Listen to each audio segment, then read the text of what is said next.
Hola a todas y todos, este es el segundo programa de Luciérnagas y estoy muy feliz de compartir con ustedes. Gracias a la Alcantarilla por abrir estos espacios a la reflexión. Y bueno, espero que estén disfrutando septiembre, otro mes lleno de novedades. El día de hoy, 28 de septiembre, se celebra el Día por la Despenalización y Legalización del Aborto. Bueno, pues en este día las mujeres exigimos a los gobiernos reducir las muertes por abortos inseguros a través de su legalización. Como este es un programa enfocado al desarrollo humano, el día de hoy hablaremos sobre la experiencia post-aborto que pasa después del aborto en una mujer, cómo lo sufre, por lo que tenemos como invitada a Paola Cabello, terapeuta de la organización Acompañamiento después de un aborto seguro, ADAS, que funge como una alternativa profesional de atención emocional a mujeres que voluntariamente interrumpen su embarazo y buscan un espacio seguro y pues también confidencial para hablar de su experiencia. Hola Paola, bienvenida. Hola Tania, ¿cómo estás? Muy Muchas bien. gracias por la invitación. Gracias a ti por acompañarnos y por aceptar esta invitación. Cuéntanos un poco acerca de lo que genera en las mujeres la situación del embarazo y su interrupción, por favor. Muchas gracias por esta pregunta que además pienso que es como bastante amplia y posibilita compartirte lo que hacemos en nada, ¿no? Justamente una de nuestras como premisas de trabajo tiene que ver con que este proceso de embarazo y en su caso interrupción cuando las mujeres así lo han decidido, pues genera en ellas una serie de sensaciones, ¿no? Que pueden ser muy variadas, ¿no? Puede ser tranquilidad, paz, eh, también a veces, pues de repente a lo mejor un poco de miedo, culpas, ¿no? Sí, Pueden estar presentes las dos emociones, ¿no? O sea, ok. sentir mucha tranquilidad, pero también a lo mejor sentir que tal vez si alguien se enterara no lo valoraría como algo adecuado, ¿no? Entonces, pues creo que depende mucho de cada mujer, depende mucho de cada contexto en el que se desarrolle, pero sí hay algunos elementos, Tania, que podríamos considerar que todas las mujeres que deciden interrumpir un embarazo enfrentan, ¿no? Y que tienen que ver sobre todo con estos mensajes, pues que se reproducen y se perpetúan por parte de las instituciones como la iglesia, la familia, la escuela, ¿no? Donde pues jamás se nos habló de que podíamos elegir interrumpir un embarazo, ¿no? O sea, de hecho hay esa frase que todo el mundo hemos escuchado dicho alguna vez en nuestra vida, de una crece, nace, se reproduce y se muere. Ujú. Y eso, ¿no? O sea, la reproducción es algo que está asumido en la vida de las personas. Digamos Jamás, que sí, se dime. cree que es natural y por eso se tiene es que yo pensaba que por ejemplo el aborto podía ser más podía tener un impacto más negativo en las mujeres y quizá podría ser por lo que tú comentas, ¿no? Que hay muchos no sé, estereotipos, ideas que limitantes, ¿no? Que reprimen. Claro. De hecho, esto que dices, pienso que es la mirada como más conocida del aborto. Sí, Es decir, solemos mirar al aborto como un problema. Y en realidad los problemas tienen que ver con la dificultad para acceder a servicios de salud sexual y reproductiva, respetuosos, amigables, de calidad, incluidos los servicios de aborto, ¿no? Y también, pues, esta idea de que de repente miremos el aborto como una situación negativa o con una experiencia negativa, parte justo por lo que estás diciendo, ¿no? Por esta cultura en la que crecemos, en donde desde chiquititas se nos dice de una u otra manera, con palabras o con actos, que la maternidad es parte de nuestra esencia como mujeres, ¿no? No en vano los juegos que nos regalan, que nos traen los reyes, las reinas nuevas, pues son esos, ¿no? O sea, como trastecitos, muñequitas, es decir, hay toda una educación implícita y explícita para que las mujeres maternemos. Y lo cierto es que no todas las mujeres queremos maternar, o no en todo el momento que puede presentarse un embarazo, las mujeres desean y están listas para maternar, ¿no? En ese sentido, pues sí, la mirada que suele tenerse habitualmente sobre el aborto, pues está cargado de información que es incorrecta, de información que está cargada de prejuicios, ¿no? Por ejemplo, por decir algunos, ¿no? Pues hay la idea de que es un procedimiento inseguro. Y eso no es cierto, ¿no? O sea, hay información de la Organización Mundial de la Salud y de un montón de otros organismos nacionales e internacionales que dan cuenta de cómo un aborto practicado en condiciones adecuadas y por personal capacitado, pues es un aborto incluso más seguro a veces que un parto, ¿no? Entonces, ahí nos damos cuenta de cómo esa es una idea falsa, ¿no? Otra idea falsa es que todas las mujeres que tienen una interrupción pueden vivir, pues como, o pueden tener emociones negativas, e incluso los grupos antiderechos hablan del síndrome postaborto, que no existe, ¿no? Que también hay literatura al respecto. Uh-huh. No, sí, sigue adelante, porque justo eso te iba a preguntar más adelante, que sí existe, porque había escuchado que existe el síndrome postaborto, pero justamente estaba siendo difundido por grupos de ultraderecha o de partidos que no diremos partidos, pero que están en contra del aborto.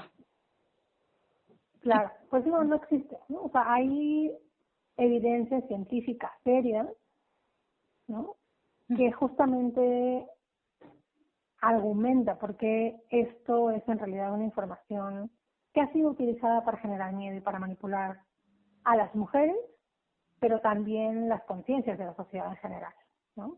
De hecho, este año, a inicios, no recuerdo si en enero o en febrero, creo que fue en enero, participamos en la organización de un seminario con varias instituciones, incluido el Instituto de Salud Pública, y todas las conferencias y todas las actividades tenían que ver con aborto y emociones, y una de las cosas que se abordó es justo el supuesto síndrome postaborto, ¿no? Y justamente ahí se habló de cómo no existe, ¿no?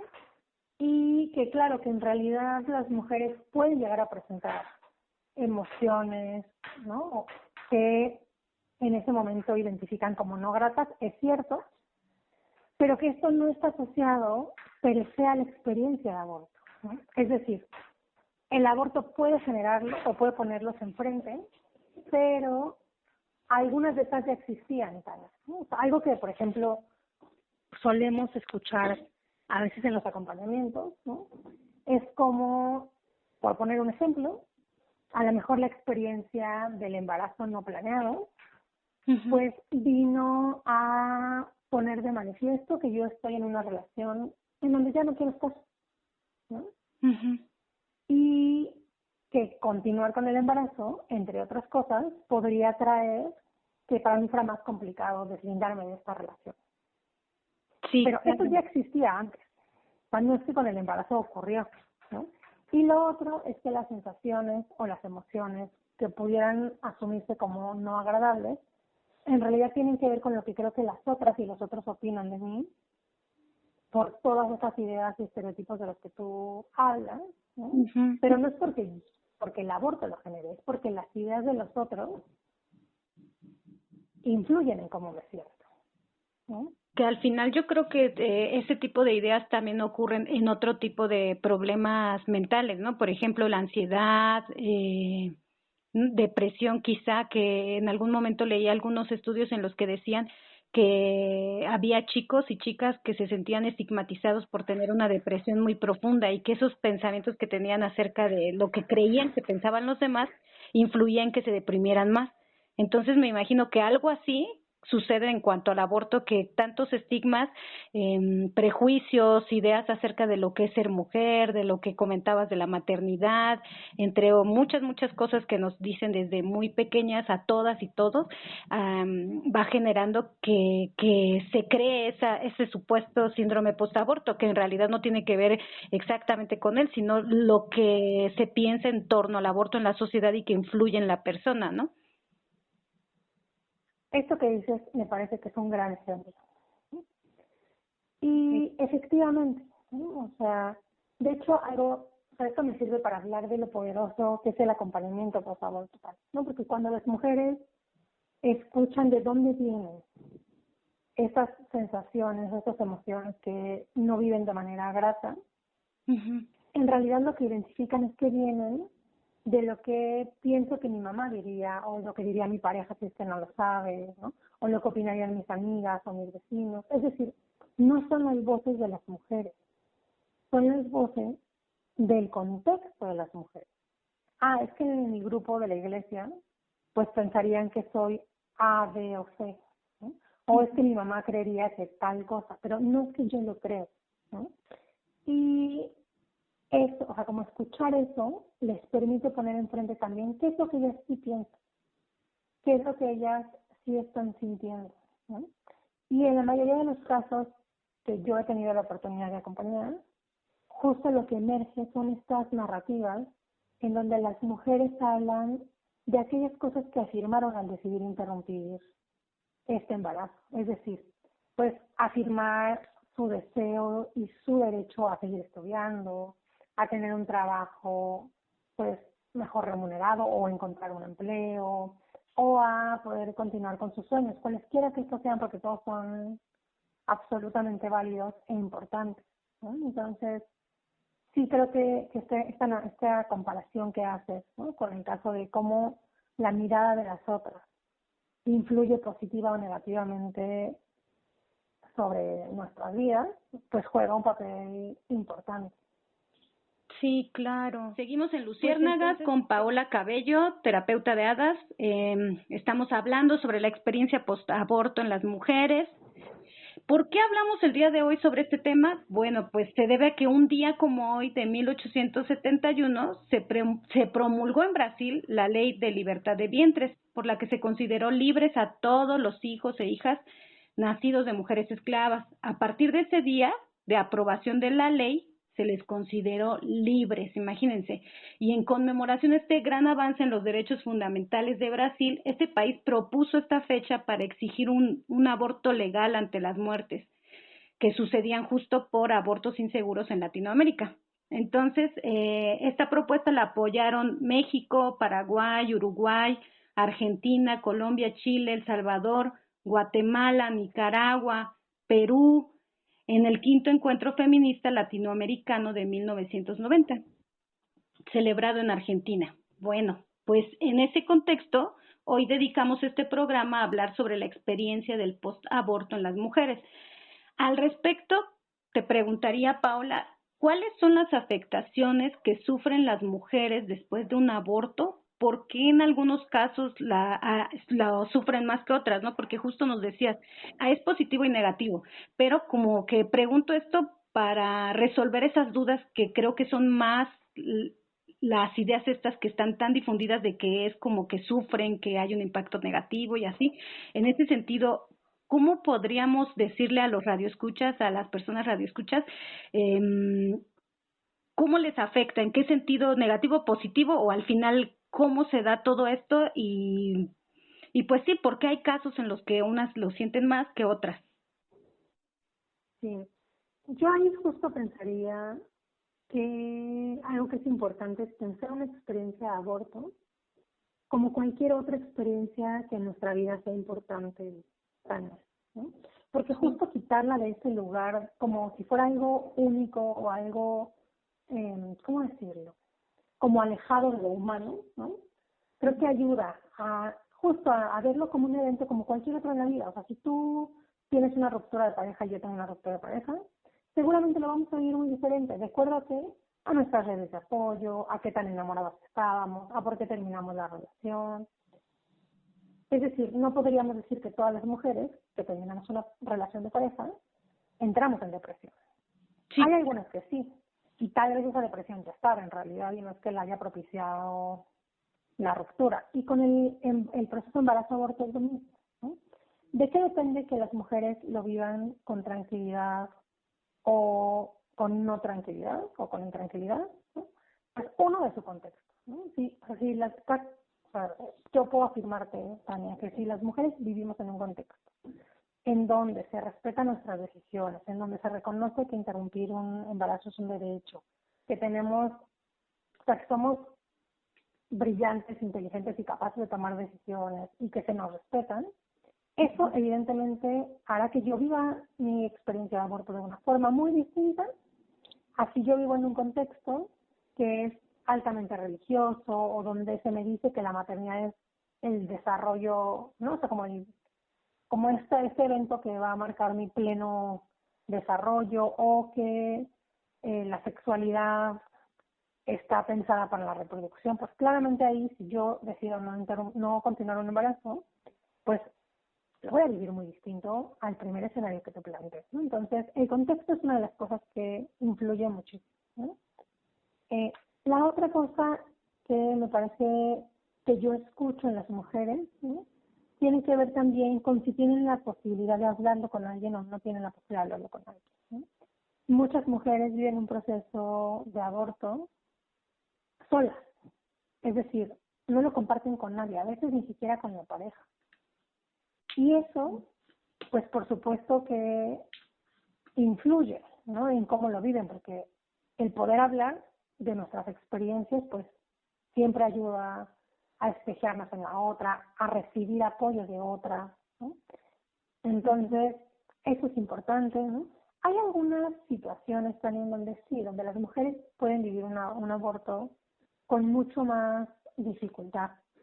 Pero, y aquí además me sirve para explicar o para argumentar otra vez, por qué el tema no es el aborto, sino las condiciones a veces en las que las mujeres estamos, ¿no? Porque, por ejemplo, mujeres que tengan algún trastorno o no, algún diagnóstico neurodivergente, ¿no? Ujú. Mujeres que están usuarias de drogas, mujeres, ¿no? A lo mejor en contextos de mucha religiosidad, son características que pueden propiciar que sí, que una mujer que está en cualquiera de estas condiciones, que decide interrumpir, no la pase bien. Pero nuevamente, no es el aborto, es o el diagnóstico, o es la religión y su contexto religioso, o es que es usuaria de drogas, ¿no? Ujú. Entonces, fuera de ello, yo lo que podría decir es que los efectos son múltiples, ¿no? O sea, yo conozco mujeres que me han dicho que literal pues hicieron el procedimiento y después fueron a comprar cosas que tenían que traer del centro, ¿no? Y que ni la parte como física ni la parte emocional les hizo tanto ruido, ya lo tenían elaborado, sabían que no querían ser mamás y esa era la opción, ¿no? Y mujeres que sí, que de repente me dicen, estoy muy tranquila, sé que es la mejor decisión que puedo haber tomado, pero también me siento mal, ¿no? Y ahí está el trabajo de ver, ¿por qué te sientes mal? Y nuevamente, ¿no? Empiezan a salir estas razones y estos argumentos que cuando se los devolvemos a las mujeres en las sesiones de Adams, pues lo que generalmente ocurre es que ellas identifican que no son sus voces, ¿no? Que son las voces de otras personas, y eso les da la posibilidad de replantearse qué significa este proceso y qué les permitió a ellas. Y para muchas, Tania, Ujú. o sea, haber decidido interrumpir un embarazo fue la primera acción que tomaron pensando en ellas, no pensando en alguien más, ¿no? Otras no, otras ya habían tenido ejercicios autónomos y este fue uno más en donde decidieron afirmarse y donde decidieron priorizar sus necesidades, sus deseos y sus sueños por encima de lo que esperaría la sociedad, ¿no? Y acá algo que pienso vinculado a lo que me preguntabas hace rato sobre lo que dicen las y los otros, ¿no? Pues es Ujú. que a mí me llama mucho la atención, ¿no? Y bueno, no solo a mí, como a quienes trabajamos estos temas, pues que justo esa gente que está en contra de que las mujeres puedan decidir sobre su cuerpo son las mismas personas o los mismos grupos que están en contra de que ejerzamos nuestra sexualidad, que utilicemos métodos anticonceptivos, que decidamos qué ropa queremos ponernos. Básicamente, aquellas personas y aquellos grupos que siguen considerando que las mujeres estamos supeditadas a los otros, sean nuestras parejas, nuestros padres, nuestros hermanos, las instituciones, ¿no? Es increíble que en pleno 2021 haya personas que sigan creyendo que las mujeres necesitamos tener su consentimiento para poder vivir como queremos vivir. Y creo que esa es de las cosas más poderosas que yo recupero de cuando acompaño mujeres, ¿no? O sea, que las mujeres al final del proceso terminan reconociéndose poderosas, valientes, y sobre todo afianzando o afirmando que claro que saben tomar decisiones y que claro que esa decisión que tomaron es la decisión que para ellas era mejor y que se vuelve un recordatorio de que siempre que tengan que decidir algo, pueden decidirlo priorizándose a sí mismas. Y eso ya subvierte todo el orden de este sistema en el que vivimos, que es absolutamente patriarcal. Ok, muy bien, pues es un tema que entonces me lleva a pensar que las mujeres en esta situación no está como, realmente no es como nos lo han contado, ¿no? Que es negativo, que es malo, que todo lo que decíamos, sino que en muchos casos las mujeres se reivindican o como que se liberan, es un parteaguas para poder, como decías, dejar relaciones nocivas o quizá para, justo como decías, tomar una primera decisión por sí mismas, para sí mismas. Digamos que de algún modo a veces incluso el aborto puede ser un, sí, como un cambio radical a beneficio de la libertad de la mujer de manera individual, ¿no? Y al mismo tiempo, pues esto va impactando de manera social, ¿no? Pero que comienza por dentro, ¿no? De manera interna. Sin duda. Creo que esto que apuntas es súper importante también, porque tú imagínate, o sea, crecimos escuchando que nuestros principales valores eran ser bonitas, eran ser obedientes, ser linda, ser amorosa. Y todo esto se tradujo muchas veces en, pues, no decir lo que nos molestaba, ¿no? Porque justo, pues tenemos que ser lindas y sonrientes y entonces aprendemos a ir callando cosas que no nos gustan. Desde cómo te trata una pareja, cómo es la dinámica familiar, cómo puede ser un jefe, un maestro, ¿no? Como todas esas figuras que representan de alguna manera autoridad y hasta las que no. Terminamos diciendo que sí a cosas que no queríamos a veces, ¿no? Entonces, imagínate, si venimos de esa historia y de repente frente a un hecho que está hiperexaltado en nuestra sociedad, que es la maternidad, ¿no? Decir, no la quiero y decido que no, pues eso es justo como, o sea, implica toda una resignificación. Tú decías una reivindicación, ¿no? Como, y yo ahí diría de dos cosas, ¿eh? Uno, por supuesto, de lo que implica ser mujer, con todo lo que ya he venido argumentando y por qué las mujeres podemos elegir ser el tipo de mujer que deseemos y por qué no le debemos nada a nadie, ¿no? Y por tanto nuestras decisiones no tienen que estar como en función de lo que las otras personas quieran o no quieran escuchar o ver. Pero también hay algo de lo que creo que se habla poco y yo lo miro todo el tiempo en los acompañamientos. Y es que también hay una resignificación de lo que implica maternar, ¿no? Okay. O sea, porque, no sé, cuando hay un embarazo, la gente como que asume o lo piensa mucho en función del país, ¿no? Pero pues es que la verdad ahí comienza la cosa, ¿no? Ahí no termina. Y entonces, algo que yo escucho es que las mujeres hablan de que, sobre todo las que sí quieren ser madres más adelante, pues de las condiciones en las que quieren ser, ¿no? Y también de cómo miran a las personitas que en algún momento querrían tener como hijas o hijos, hijes, ¿no? Y lo que escucho es que...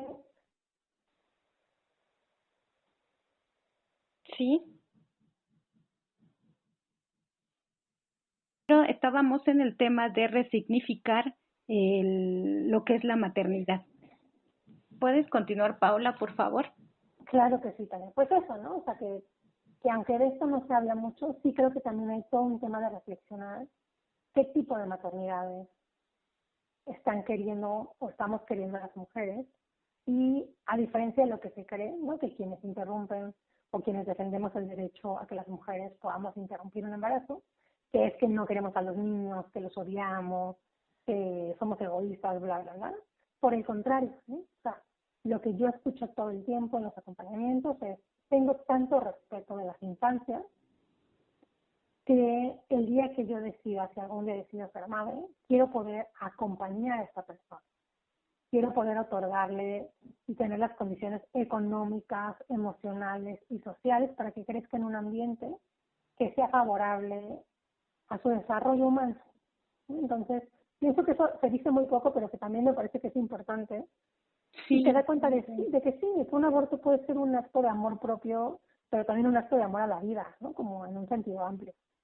como un acto de conciencia hacia lo que aportamos a la sociedad, ¿no? Claro, Porque también una hija, un hijo puede puede tanto convertirse en un buen ser humano, ya no hablo de profesiones o así, sino un buen ser humano, pero también lo contrario, ¿no? Entonces, al final, todo eso es un proceso en el que influimos como padres y madres al decidir tenerlos, ¿no? Entonces, sí es como un acto de mucha conciencia, pienso yo, al verlo desde ese punto, desde, al menos tomar esa decisión desde esa visión es todavía un nivel de conciencia todavía más grande, ¿no? Al menos lo veo desde mi perspectiva. Pues muchas gracias por tu respuesta. ¿Nos podrías compartir un poco acerca de hadas? ¿Cómo se pueden acercar allá? El enlace por Facebook o por correo electrónico quizá. Y pues en qué consiste este acompañamiento. claro que sí, Tania. Nos pueden encontrar en Instagram y en Facebook como Hadas Apoyo Emocional. También nos pueden escribir al correo hadasmexico@gmail.com, pero particularmente en el Instagram y en el Facebook está el enlace al cuestionario que pueden ustedes como acceder, y ahí lo que les pedimos es información muy general, ¿no? Pues que nos den un nombre, que nos cuenten un poco en qué parte de la República o de la región latinoamericana están, eh, qué es lo que están sintiendo en ese momento con respecto a su experiencia de embarazo-aborto y qué días y en qué horarios podrían atender una sesión. En este caso solo las estamos teniendo virtuales, ¿no? Ujú. Para que con eso y el dato de contacto que nos regalen, ¿no? Que generalmente es el correo, nosotros podamos ver cuál de las terapeutas puede llevar el acompañamiento, luego las contactamos, acordamos un día para vernos, y el modelo de ahora, Tania, es un modelo que, digamos, en total pueden llegar a ser hasta 12 sesiones, dado que somos una colectiva pequeña y que la verdad las solicitudes que tenemos es alta. Lo que hemos hecho es ahora ofrecer a las mujeres poder tener inicialmente 3 sesiones, ¿sí? Y en esa tercera definir si es necesario continuar un par de sesiones más o hacer el cierre. ¿Por qué? Porque las 3 primeras sesiones son exclusivamente dedicadas a hablar de la experiencia de aborto. Y la verdad es que para muchas mujeres esas 3 sesiones son suficientes Ujú. justo para acomodar todas esas emociones. Hay algunas otras con quienes nos quedamos a trabajar, sí desde la experiencia, pero recuperando otros ámbitos, ¿no? La relación de pareja, su historia de vida, eh, pues también puede ser como está en otros ámbitos, ¿no? Como de su vida, pero eso ahora solo estamos haciéndolo en aquellos casos donde consideramos que sí es pertinente que el acompañamiento sea más largo. Okay. En los que no, como te digo, 3 sesiones puede ser suficiente, y también tenemos círculos de reflexión, ¿no? Que estos pueden ser de una sesión o pueden ser de 4 sesiones, y participan un máximo de 12 mujeres. Los temas que se abordan son los mismos, y algo que me parece muy importante decir para que tu audiencia lo conozca es que nosotras no exigimos un pago por los acompañamientos. Siempre invitamos a las mujeres a quienes acompañamos que si están en posibilidades de hacer una aportación económica, de la cantidad que ellas puedan, pues lo agradecemos mucho porque eso nos permite seguir como trabajando con y para otras mujeres, pero que si no se puede, no hay ningún problema porque estamos convencidas de que el dinero no tiene que ser un obstáculo para que las mujeres podamos pues mejorar nuestra salud mental y nuestra salud emocional, ¿no? Entonces, pues Sí, así es como pueden encontrar. Perfecto. Y es un dato muy importante, ¿no? Porque pues las condiciones del aborto y todo en general quizá ya van generando más puntos en vulnerabilidad que son la economía, ¿no? Y acceder a un servicio de atención personalizado y sobre estos temas es más difícil por lo mismo de que existe este estigma. Entonces creo que Claro. hacen un valioso trabajo y bueno, pues invito a la audiencia a que pueda contactar a Hadas o a Paola directamente preguntando por ella o bien pues preguntando por los servicios en general. Seguimos en Luciérnagas y les invito a que escuchen a nuestros compañeros los demás días de transmisión de la Alcantarilla con Mike en la cantina los viernes a las 8 de la noche, los domingos a Melqui en la biblioteca a las 6 de la tarde y a Lu en la misa a las 7 de la noche. Estábamos hablando de este tema tan presente del post-aborto en las mujeres y te preguntaría, Paola, ¿qué le puedes decir a quienes están en este lado de afectación no sé, chicas que ya sabemos que no fue el detonante el aborto, sino más bien es parte de una serie de factores que están sufriendo de algún modo a través de la ansiedad, la depresión o alguna problemática? ¿Qué recomendarías, qué les recomendarías hacer? Sí, pues sí, hacer para poder mejorar esa situación. Sí, se cortó un poco el inicio de la pregunta, Tania, pero déjame ver si entendí. O sea, ¿qué hacer en el caso de aquellas chicas que sí sienten una afectación que viven como no agradable o como negativa? Ajá, exacto. ¿Cómo Ok. qué les podrías decir o recomendar? Pues agradezco mucho esta pregunta porque me sirve para decirles a las mujeres que nos escuchan que están viviendo una interrupción, que ya la vivieron o que conocen a alguien que ya la vivió y que está diciendo que necesita hacer algo porque se siente mal, pues que sepan que ADAS está ahí para ustedes, compañeras, ¿no? Que en ADAS justo lo que buscamos es ofrecer espacios seguros, respetuosos y confidenciales para que las mujeres puedan hablar de su experiencia, porque la palabra nos salva también, ¿no? Tener la posibilidad de hablar, de repensarnos, de escucharnos, eso puede ayudar a acomodar estas sensaciones, ¿no? No solo las de aborto, pero en este caso que es de lo que estamos hablando, pues decirles que yo sugeriría que se conecten, ¿no?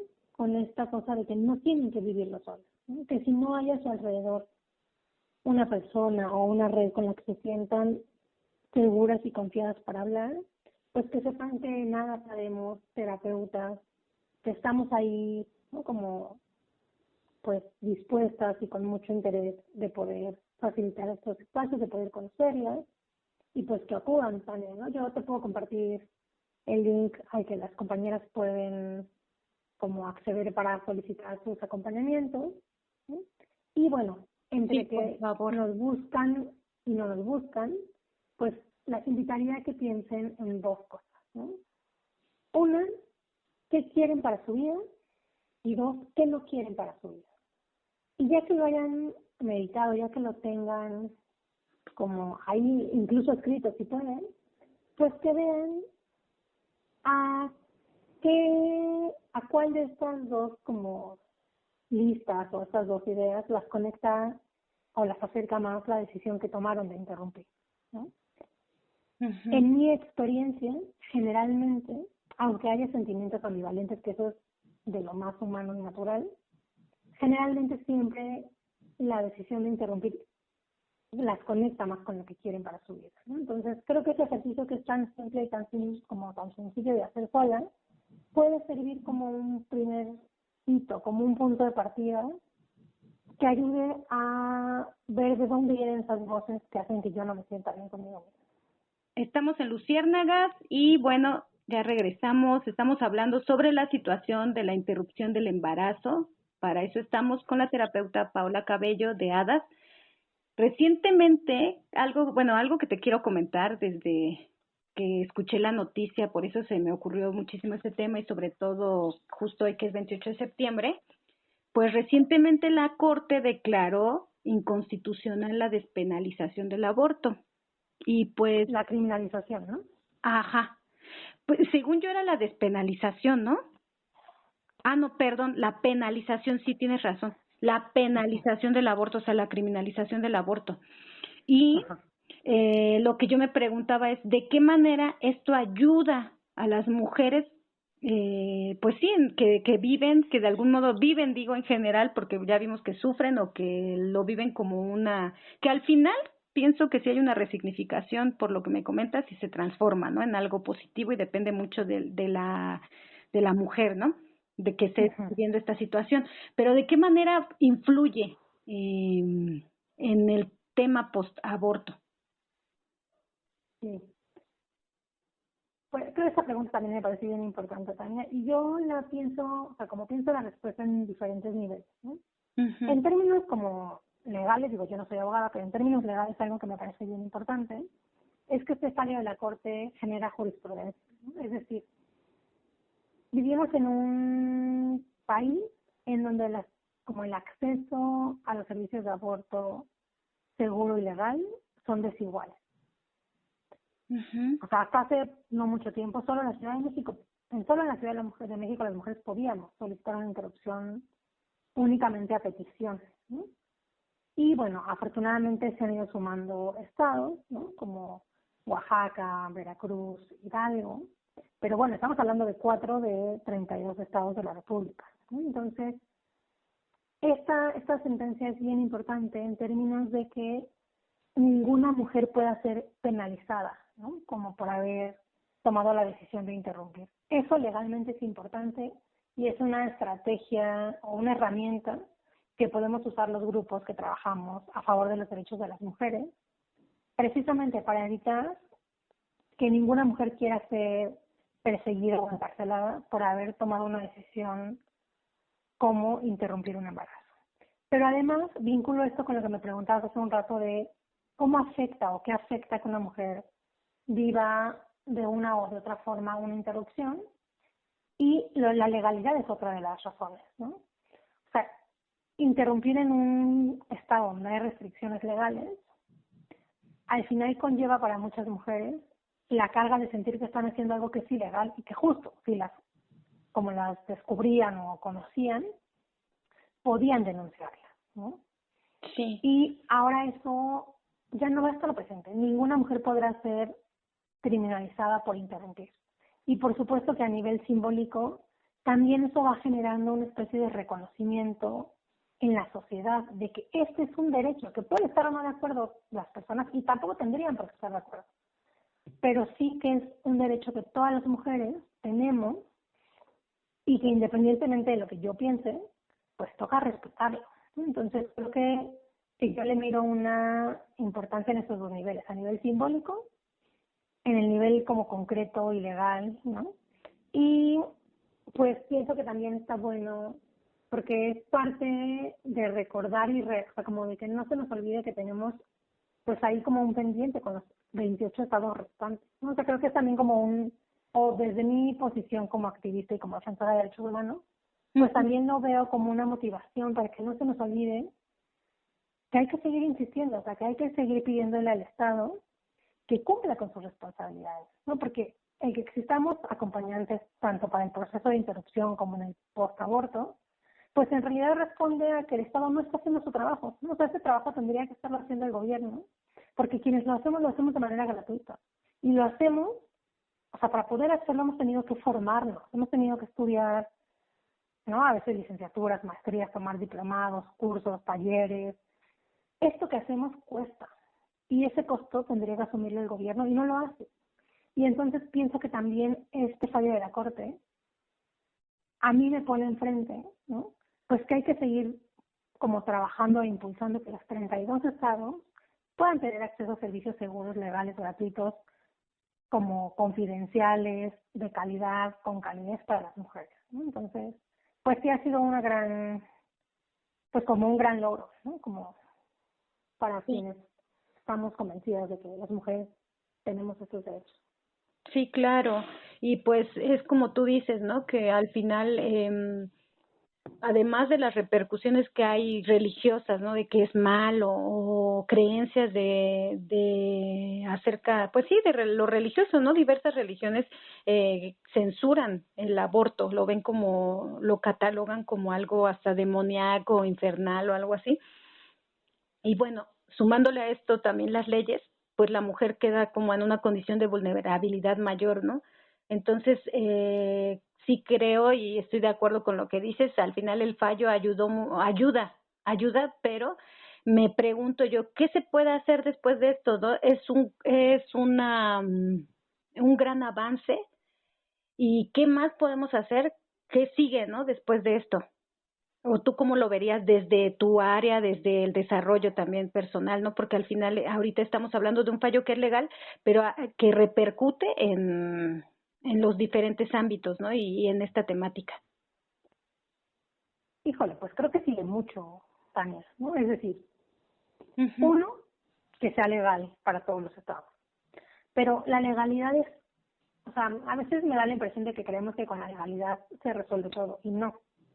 Okay. O sea, después de que se legalizan, hay que asegurarnos que realmente se den los servicios. O sea, de nada nos sirve tampoco tener un papel que diga que es legal si las mujeres no acceden a los servicios y si no acceden con la calidad y la calidez que merecen. Entonces, toca después monitorear que esos servicios se estén ofreciendo adecuadamente, toca capacitar al personal para que lo pueda hacer y toca seguir haciendo acompañamiento hasta que estemos en un escenario en donde las mujeres ya no necesiten acompañantes ni durante ni después, ¿no?